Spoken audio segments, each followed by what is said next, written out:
Karibu sana katika channel yangu ya YouTube. Leo nitakwenda kufahamisha jinsi gani ya kuweza kuweka icon ya this PC katika desktop yako. Ni rahisi sana kuweza kufanya hivyo. Na mimi nipo katika window yangu, window 11 ndio ambao nitakwenda kufahamishia namna gani ya kuweza kuweka this PC icon katika desktop yako hatua kwa hatua. Cha kufanya, hatua ya kwanza ni kuweza ku right click katika desktop yako na hakikisha una right click sehemu ambayo haina folder wala file yoyote ambayo ipo tupu. So baada ya ku right click itakuja context menu kama hii unavyoiona ya kwangu, ambapo kuna options mbalimbali hapo. Utakuja kuingia sehemu iliyoandikwa personalize, click hapo, itafunguka setting katika sehemu ya personalization. Njoo sehemu ambayo imeandikwa themes, ingia hapo. Utaingia katika themes. Katika themes ukishuka chini huku kuna sehemu imeandikwa desktop icons setting.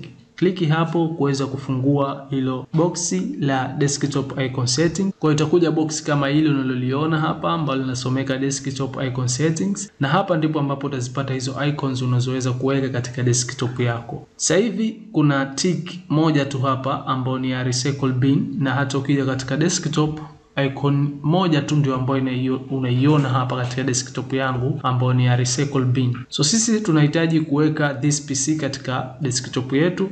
Click hapa katika computer, tick, then kama unavyoona tumetick lakini hakuna effect yoyote tunayoiona hapa. Ili kuweza kuona effects hapa tutaweza kuapply, then itakuja this PC itakuwa tayari imewekwa katika desktop yangu, na hivyo ndivyo ambavyo unaweza kuweka this PC katika desktop ya kompyuta yako kwa kupitia operating system ambayo ni Windows 11. So baada ya hapo utakuwa umemaliza, utaklik OK na tayari umefanikiwa kuweza kuweka this PC icon katika desktop yako, na hiyo itakurahisishia wewe kuweza kutumia kompyuta yako na kufanya mambo mbalimbali kwa haraka zaidi kwa kuipata this PC katika desktop yako. Kwani sasa unaweza kuingia tu moja kwa moja katika this PC kwa kupitia katika desktop na kuweza kuaccess file na folder zako kwa haraka zaidi. So asante sana, endelea kufuatilia channel yangu, subscribe my YouTube channel kama bado hujasubscribe. Tukutane katika video inayofuata, tutakuja kupeana kitu kingine ili kuweza kukusaidia wewe, kukurahisishia wewe katika matumizi yako ya kompyuta, share na wengine waweze kupata kujifunza.